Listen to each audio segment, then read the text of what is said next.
How to turn on mobile or cellular data on your Android device. Hey everybody and welcome back to our channel. In today's video, we'll be providing you with a step-by-step tutorial in order to do so, which is very quick and easy. So let's just dive right into the video and get started. So one of the easiest method we can do is we can directly access our quick settings panel from the top of our screen and double scroll it in order to access it full. And once we access it full, we can look out for the mobile data option, usually one with the upside down arrow. So you can just go over and look out for that option and tap on it in order to turn it on. If it's gray, it's not turn on. If it's black or any other color, it's turn on. You can just go and follow up this method and you should be able to turn on the mobile data. If not this, what we can do is we can hold it up, mobile data option, and we can directly go to the mobile data section, data users base, and from here we can turn on this option of mobile data, turn on it by tapping on it, and it will let us access the internet through our mobile network. This is one of the method available. If not this, we can access our settings as well. Go to our settings of our device, and once we are headed over to the settings of our device, what we may do is we can go to the connection section, and within connections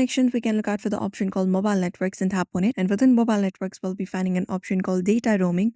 We can just go over and turn on that option as well, and it will use mobile data while roaming, which may also result in additional charges.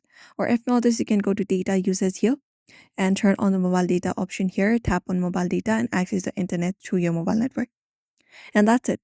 Usually these are the methods available if you want to turn on mobile data on your Android device. You may follow up this method. So we hope this video was helpful. Give this video a like and subscribe for more tips and tutorials.